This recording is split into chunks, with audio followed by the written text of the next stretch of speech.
This program sponsored by Marwadi University, Rajkot, Gujarat. Join Global Campus for a 360-degree education.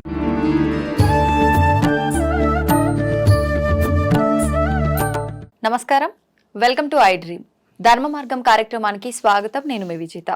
ప్రస్తుతం మనతో పాటు ఉన్నారు ప్రముఖ ఆధ్యాత్మికవేత్త, దత్త ఉపాసకులు, గణపతి ఉపాసకులు మురళీధర శర్మ గారు. ఇప్పుడు వారితో మాట్లాడి మనకున్న సందేహాలన్నింటినీ నివృత్తి చేసుకుందాం. నమస్కారం గురుగారు. మహాదేవ శ్రీమాత్ర నమః. గురుగారు, శ్రావణ మాసం రాబోతోంది. శ్రావణ మాసం అనగానే మనందరికీ కూడా ఒక పండగ వాతావరణం మొదలైనట్టే. ప్రతి రోజు కూడా ఒక విశిష్టమైన రోజే మాసం అంతా. మరి అంత గొప్పనైన మాసాన్ని మనం ఏ రకంగా ఉపయోగించుకోవచ్చు అంటారు? ఎటువంటి పూజలు చేస్తే బాగుంటుందంటారు? ముఖ్యంగా ఎక్కువగా శ్రావణ మాసం అనగానే అమ్మవారి ఆరాధన ఎక్కువగా చేస్తూ ఉంటాం. అమ్మవారితో పాటు ఇంకా ఏ దైవాన్ని ఆరాధిస్తే బాగుంటుంది? ఏ దైవము అనేటువంటిది లేదు. ఎందుకంటే సృష్టికి మూలం అమ్మ కనుక అమ్మవారిని తప్పించి వేరేది ఏదీ లేదు కనుక ఇక్కడ. కానీ హరిలేని సిరి అయితే రాదు 100% కూడా. కనుక ఇక్కడ పార్వతీ పరమేశ్వరుడా లేదా ఆ యొక్క వెంకటేశ్వర స్వామి, లక్ష్మీదేవి, మీ ఇష్టం. మీరు ఎవరిని కొలుచుకుంటారో కొలుచుకోండి, కానీ ఇద్దరిని కొలవాలి, ఇష్టదైవాన్ని.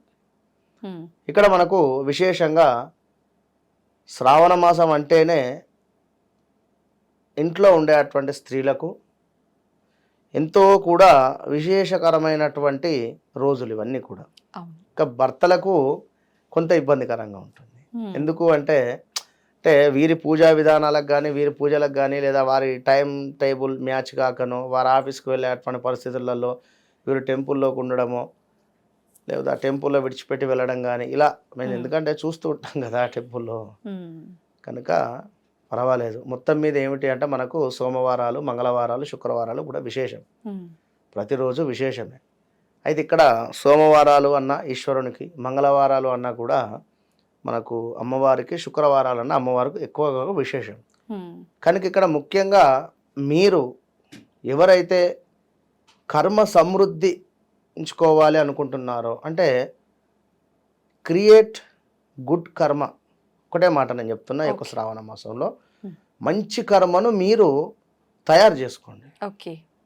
ఇన్ని రోజులు గడిచిపోయినవి ఓకే, కానీ మరి ఒక్క శ్రావణ మాసంతోనే మీకు మంచి కర్మ వస్తుందా అంటే అది నేను చెప్పలేను, రాదు అని మాత్రం చెప్తా. ఎందుకు అంటే 41 రోజులు ఒక దీక్ష అనేటువంటిది ఎందుకు ఉంటుంది? మన లోపల ఉండేటువంటి ఏమున్న కోరికలు కానీ, మరొకటి కానీ అందులో నుండి కొంత పరమాత్మను చేరుకునేటువంటి యూనివర్స్ను కనెక్ట్ కావడానికి ఒక 41 డేస్ అట్లా టైం పడుతుంది. ప్రతిరోజు జపం కానీ, ధ్యానం కానీ, ఇలా మెడిటేషన్ కానీ చేస్తూ ఉంటే ప్రకృతికి మీరు కలిసేటువంటి విధంగా ధ్యానం చేయాలి. ఈ శ్రావణ మాసంలో మీరు ఖచ్చితంగా కూడా ఒక 3 సోమవారాలు, 2 శుక్రవారాలు, ఓకే, 3 సోమవారాలు మధ్యలో 2 శుక్రవారాలు, ఇట్లా సెలెక్ట్ చేసుకోండి. సెలెక్ట్ చేసుకొని 3 సోమవారాలు మధ్యలో 2 శుక్రవారాలకు సంబంధించి విశేషంగా కుంకుమార్చన జరిపించండి. అసలు ఎంతటి పరిస్థితి ఉంటుందంటే, ఏదైనా ఒక సంకల్పం, కూతురి వివాహమా, లేదా సంతానమా, లేదా ఉద్యోగ ప్రయత్నమా, లేదా ఒక గృహ నిర్మాణమా, ఖచ్చితంగా ఇంటికి సంబంధించింది మీరు చేసినట్టయితే వితిన్ 3 monthsలో తప్పకుండా దానికి బీజం పడేటువంటి పరిస్థితి ఉంది. కనుక ఈ శ్రావణ మాసం అంటేనే పరమ పవిత్రమైనటువంటి మాసంగా మనకు శాస్త్రం చెప్పడం జరుగుతున్నది. కనుక పార్వతీ పరమేశ్వరులకు ఎంతో కూడా ప్రీతి. ప్రతిరోజు కూడా ఈశ్వరునికి ఖచ్చితంగా కూడా భస్మముతో కలిపినటువంటి నీరు, అదేవిధంగా గరిక అనేటువంటిది మనకు గణపతికి ఎంతో ప్రీతి. కనుక ఈ యొక్క గరికను ఆ యొక్క నీటిలో నానబెట్టి ఒకరోజు ముందు సాయంకాలమే రాగి చెంబులో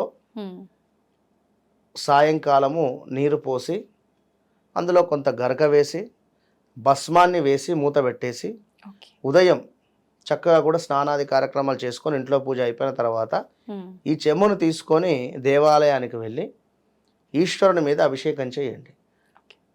మీకు హెల్త్ ఇష్యూస్ వస్తూ ఉన్నవి, త్రయంబకం యజామహే సుగంధిం పుష్టివర్ధనం ఉర్వారకమివ బంధనాత్ మృత్యోర్మోక్షేయమామృతాత్ లేదు మరొక కోరిక ఉంది. నమస్తే అస్తు భగవన్ విశ్వేశ్వరాయ మహాదేవాయ త్రయంబకాయ త్రిపురాంతకాయ త్రికాగ్నికాలాయ కాలాగ్నిరుద్రాయ నీలకంఠాయ మృత్యుంజయాయ సర్వేశ్వరాయ సదాశివాయ శ్రీమన్మహాదేవాయ నమః. ఈ మంత్రాన్ని గూగుల్లో కొట్టినా వస్తుంది, వినొచ్చా? 100%. చదవండి. విన్నదానికి చదివిన దానికి తేడా ఉంటుంది కనుక ఈ మంత్రాన్ని చదువుతూ కూర్చొని గుళ్ళో ఈశ్వరుని ముందు ఆ రాగి కలశం మీద చేయి పెట్టండి. చేయి పెట్టి ఒక 11 సార్లు చెప్పండి.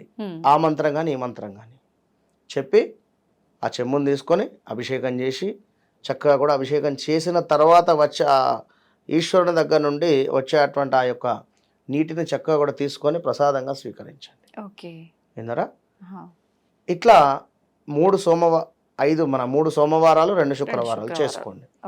ఇక ప్రతి మనకు ఈ యొక్క శ్రావణ మాసంలో 2వ మంగళవారం ఏదైతే ఉందో అది మంగళగౌరి వ్రతంగా చెప్పడం జరుగుతున్నది. ఇక మనకు శుక్రవారాలు ఉన్నవి. విశేషంగా కూడా శుక్రవారాలకు సంబంధించి కూడా ఎక్కువ కూడా అఖండ కుంకుమార్చన. ఎక్కడైనా అమ్మవారి దేవాలయం ఉన్నట్టయితే అక్కడ ఈ నెల రోజులు కూడా కుంకుమార్చనకు మీ యొక్క గోత్రనామాలు చెల్లించుకోండి. కుంకుమార్చన మీ నిత్యార్చన లేదా ప్రతిరోజు కుంకుమార్చన అక్కడ ఉండేటువంటి బ్రాహ్మణుడితో కానీ గురువు గారితో కానీ మాట్లాడుకొని చక్కగా కూడా కుంకుమార్చన ప్రతిరోజు జరిపించండి. లేదా శ్రీచక్రార్చన ఉందా, అమ్మవారికి అభిషేకం ఎట్లా ఉంటుంది అని ఒకసారి అక్కడ కనుక్కొని ఖచ్చితంగా శ్రావణ మాసంలో ఎంతో కొంత సేవ రూపకంగా మాత్రము మీ యొక్క టయాన్ని దేవాలయానికి వీక్షించండి. లేదా ఇది కాకుండా కూడా అన్నదానం జరుగుతుంది ఎక్కడైనా, మీకు తోచిన సహాయం చేయండి. లేదా సేవ చేసుకోండి, దాన ధర్మాలు సేవ చేసుకోండి. ఇప్పుడు చాలా మంది ఆడవాళ్ళు ప్రతి నిత్యము ఈ నెలంతా కూడా దీపారాధన చేయాలని చెప్పి దైవారాధన చేయాలని చెప్పి అనుకుంటారు కదా గురుగారు. వాళ్ళు ఇంట్లో ఆహార నియమాలు కూడా పాటించాలి అని అంటుంటారు కదా, ఎలాంటి ఆహార నియమాలు పాటించాల్సి ఉంటుంది? ఖచ్చితంగా ఎలాంటి ఆహార నియమాలు అంటే నాన్ వెజ్ కావచ్చును, కొంచెము ఇలాంటి మెయిన్ అవి. ఫాస్టింగ్ అంటేనే అది. అంటే నా దృష్టిలో ఫాస్టింగ్ అంటే ఖచ్చితంగా కూడా ఇవి నాన్ వెజ్ కావచ్చును, కొంత వాటికి దూరంగా ఉండి 2 పూటలా భోజనం చేసినా తప్పులేదు. మనం ఇప్పుడు ఏమవుతుంది అంటే దానివల్ల శరీరం అనేటువంటిది ఒక రాక్షస రూపానికి వెళ్ళిపోతుంది. విన్నారా? కనుక సాత్వికం అంటే సాత్వికంగానే ఉంటుంది. ఇప్పుడు ప్రతిదానికి అరుస్తూ ఉంటారు కొందరు. అరవడం వాస్తవానికి దాని వల్లనే వస్తుంది ఆ తత్వం. కనుక ఎంత సాత్వికంగా ఉంటే ఎంత ప్రేమ గుణం ఉంటుంది మనము. కనుక అమ్మవారు ఎంత ప్రేమగా ఉంటుంది కనుక అదే విధంగా ప్రతిదానికి స్పందించకూడదు. సరే ఓకే, ఏదో పిల్లవాడు నీరు పారబోసాడు, మనం ఏదో అరిస్తే ఆ నీరేం తిరిగి రావు, లేదా ఎవరో ఇంకేదో చేశాడు. కనుక కొంచెం మెచ్యూరిటీగా ఆలోచించుకొని ఉండండి. ఇంట్లో ఫస్ట్ మౌన వ్రతం పాటించండి.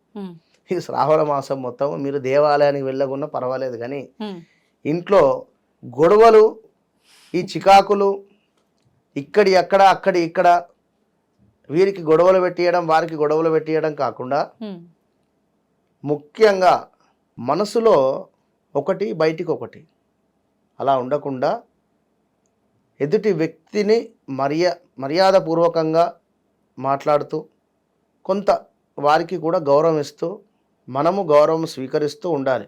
ఇప్పుడు మీరు ఒక పొజిషన్లో ఉన్నారు, మిమ్మల్ని వారు తిరిగి అనలేరు కావచ్చు ఒక మాట. మీరే మీ ఇంట్లో పని మనిషిని ఎటపడతాడు తిట్టారనుకుందాం, తను బయటికి అనలేదు కానీ లోపలైతే అనుకుంటుంది కదా. ఎప్పుడైనా కూడా లోపల పెట్టుకున్నటువంటి సంకల్పమే తొందరగా నెరవేరుతుంది ఇక్కడ బయటికి అన్నదానికంటే. కనుక వద్దు, ఎవరిని మనం మాట అనవద్దు, ఎవరితో మనం మాట పడవద్దు. కనుక చక్కగా నిష్టగా ఉండండి, అమ్మవారి ఆరాధన చేయండి. మరొక వీడియోలో అద్భుతమైనటువంటి దీపారాధన గురించి చెప్పుదాం. శ్రావణ మాసంలో ఎలాంటి దీపారాధన చేస్తే ఎలాంటి ఫలితం ఉంటుందనేది. ఓకే, తప్పకుండా గురుగారు. ధన్యవాదాలు. మహాదేవ.